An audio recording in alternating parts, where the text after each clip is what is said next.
Hi friends, ಇವತ್ತು ನಾನು ready ಮಾಡ್ತಾ ಇರೋದು ಚಿಕನ್ ಗ್ರೇವಿ. ಇದು ನಿಮಗೆ ತುಂಬ ಅಂದರೆ ತುಂಬಾ ಇಷ್ಟ ಆಗುತ್ತೆ. ಈಸಿ ಆ್ಯಂಡ್ ಇನ್ಸ್ಟೆಂಟಾಗಿ ಮಾಡುವಂಥದ್ದು. ಸೊ ಬನ್ನಿ ಮುಂದೆ ಹೇಗೆ ಮಾಡೋದು ಅಂತ ಹೇಳ್ಬಿಟ್ಟು ನೋಡೋಣ. ನನ್ನ ಚಾನಲ್ಗೆ ನಿಮಗೆ ಸ್ವಾಗತ.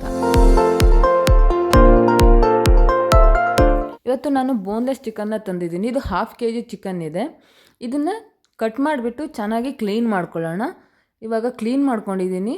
ಇದಕ್ಕೆ ನಾನು 1.5 ಸ್ಪೂನ್ ಆಗುವಷ್ಟು ಕಾಶ್ಮೀರಿ ಲಾಲ್ ಮಿರ್ಚಿ ಪೌಡರ್ನ ತಗೊಳ್ತಾ ಇದ್ದೀನಿ. 1/2 ಸ್ಪೂನ್ ಆಗುವಷ್ಟು ಗರಂ ಮಸಾಲೆ, 3/4 ಸ್ಪೂನ್ ಆಗುವಷ್ಟು ಧನಿಯಾ ಪೌಡರ್, 1/4 ಸ್ಪೂನ್ ಆಗುವಷ್ಟು ಜೀರಿಗೆ ಪೌಡರ್ನ ಹಾಕಿಬಿಟ್ಟು, ಜೊತೆಗೆ ಇದಕ್ಕೆ 1.5 ಸ್ಪೂನ್ ಆಗುವಷ್ಟು ದಪ್ಪ ಮೊಸರನ್ನ ಯೂಸ್ ಮಾಡ್ತಾ ಇದ್ದೀನಿ. ಹಾಗೆ ಇದಕ್ಕೆ 1.5 ಸ್ಪೂನ್ ಆಗುವಷ್ಟು ಸಾಲ್ಟನ್ನ ಹಾಕಿಬಿಟ್ಟು ಚೆನ್ನಾಗಿ ಎಲ್ಲನೂ ಮಿಕ್ಸ್ ಮಾಡಿಬಿಟ್ಟು 1/2 ಅವರ್ ಮ್ಯಾರಿನೇಟ್ ಆಗೋಗೋಸ್ಕರ ಎತ್ತಿಡೋಣ.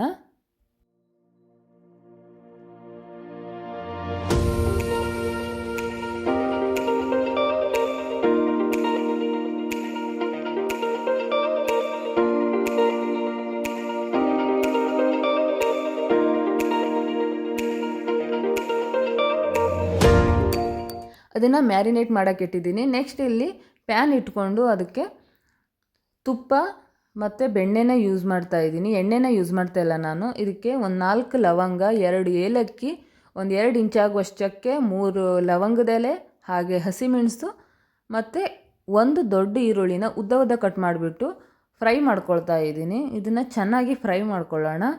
ನೀವು ಹೇಗೆ ಫ್ರೈ ಮಾಡ್ತೀರೋ ಅದ್ರ ಮೇಲೆ ಟೇಸ್ಟು ಚೆನ್ನಾಗಿರುತ್ತೆ. ಹಸಿ ಇರೋದು ಬೇಡ.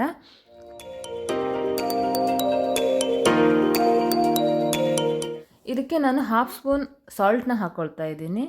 ನೆಕ್ಸ್ಟ್ ಇದಕ್ಕೆ 1.5 ಸ್ಪೂನ್ ಜಜ್ಜಿರೋ ಶುಂಠಿ, ಬೆಳ್ಳುಳ್ಳಿ, ಹಸಿಮೆಣಸು ಪೇಸ್ಟ್ ಕೂಡ ಹಾಕ್ಕೊಳ್ತಾ ಇದ್ದೀನಿ. ಇವೆಲ್ಲನೂ ಚೆನ್ನಾಗಿ ಮಿಕ್ಸ್ ಮಾಡ್ಕೊಳ್ಳೋಣ. ಶುಂಠಿ ಬೆಳ್ಳುಳ್ಳಿ ಸ್ಮೆಲ್ ಹೋಗೋವರೆಗೂ ಚೆನ್ನಾಗಿ ಫ್ರೈ ಮಾಡ್ಕೊಳ್ಳೋಣ.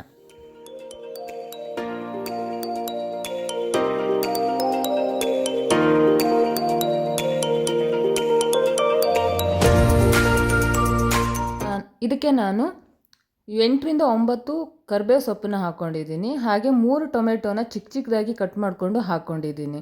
ಹಾಗೆ ಇದಕ್ಕೊಂದು 1/4 ಸ್ಪೂನ್ ಆಗುವಷ್ಟು ಅರಿಶಿನ ಪೌಡ್ರ್ ಸಹಿತ ಹಾಕ್ಕೊಳ್ತಾ ಇದ್ದೀನಿ. ಟೊಮೆಟೊ ಬೇಗ ಬೇಯಲಿ ಅಂತ ಹೇಳ್ಬಿಟ್ಟು ಅರಿಶಿನ ಹಾಕ್ಕೊಳ್ತಾ ಇದ್ದೀನಿ. ಟೊಮೆಟೊ ಬಂದು ಫುಲ್ ಸ್ಮ್ಯಾಶ್ ಆಗೋವರೆಗೂ ಫ್ರೈ ಮಾಡಬೇಕು.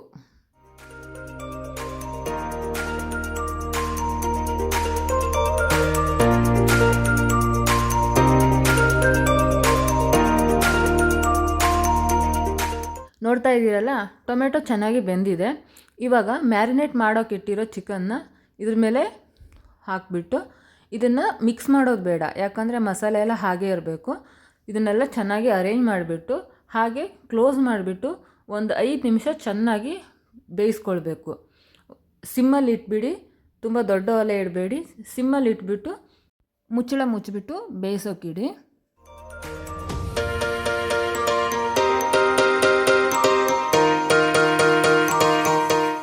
ನಾನೊಂದು 5 ನಿಮಿಷ ಇದನ್ನು ಮುಚ್ಚಿಟ್ಟಿದ್ದೆ. ಇವಾಗ ತೆಗೆದುಬಿಟ್ಟು ಇದನ್ನು ಚೆನ್ನಾಗಿ ಮಿಕ್ಸ್ ಮಾಡೋಣ.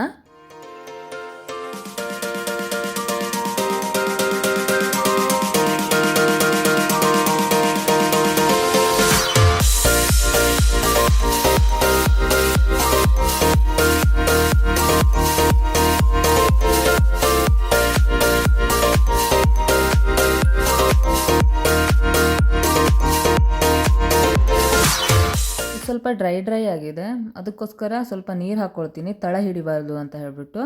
ಹಾಗೆ ಕಟ್ ಮಾಡಿರುವಂಥ ಕೊತ್ತಂಬರಿ ಸೊಪ್ಪು ಹಾಗೆ ಪುದೀನ ಸೊಪ್ಪನ್ನು ಹಾಕಿಬಿಟ್ಟು ಒಂದು 10 ರಿಂದ 15 ನಿಮಿಷ ಬೇಯಿಸ್ಕೊಳ್ಳೋಕೆ ಇಡ್ತೀನಿ.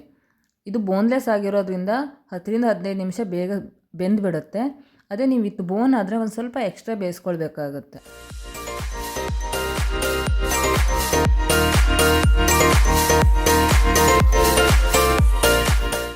ಇದಕ್ಕೊಂದು 1/2 ಸ್ಪೂನು ಗರಂ ಮಸಾಲೆ ಹಾಗೆ 1/4 ಸ್ಪೂನ್ ಆಗುವಷ್ಟು ಪೆಪ್ಪರ್ ಪೌಡ್ರನ್ನ ಹಾಕಿಬಿಟ್ಟು ಚೆನ್ನಾಗಿ ಮಿಕ್ಸ್ ಮಾಡ್ಕೊಬೇಕು.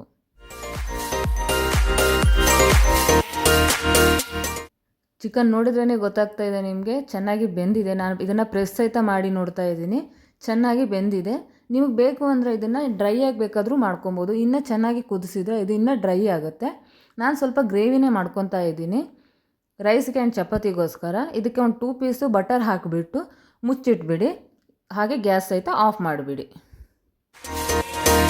ನೋಡ್ತಾ ಇದ್ದೀರಾ ಗ್ರೇವಿ ಸಖತ್ತಾಗಿ ಬಂದಿದೆ. ನಾನು ಇದಕ್ಕೆ ಜೀರಾ ರೈಸ್ ಮಾಡಿದ್ದೆ, ಹಾಗೆ ಚಪಾತಿ ಸಹಿತ ಮಾಡಿದ್ದೆ. ಎರಡೂ ಕಾಂಬಿನೇಷನು ಸಖತ್ತಾಗಿದೆ. ನೀವು ದೋಸೆ ಜೊತೆನೂ ತಿನ್ಬೋದು, ಯಾವುದ್ರ ಬೇಕಾದ್ರ ಜೊತೆನೂ ಇದು ಕಾಂಬಿನೇಷನ್ ಸಖತ್ತಾಗಿರುತ್ತೆ. ಒಮ್ಮೆ ನೀವು ಟ್ರೈ ಮಾಡಿ ನೋಡಿ, ಟೇಸ್ಟ್ ಹೇಗಿದೆ ಅಂತ ಹೇಳಿಬಿಟ್ಟು ಕಮೆಂಟ್ ಮಾಡಿ. ಇನ್ನೂ ಒಳ್ಳೆ ರೆಸಿಪಿಗೋಸ್ಕರ ನನ್ನ ಚಾನಲ್ನ ಸಬ್ಸ್ಕ್ರೈಬ್ ಆಗೋದನ್ನು ಯಾವುದೇ ಕಾರಣಕ್ಕೂ ಮರಿಬೇಡಿ. ಮತ್ತೆ ಸಿಗೋಣ. ನಮಸ್ತೆ, ಬಾಯ್.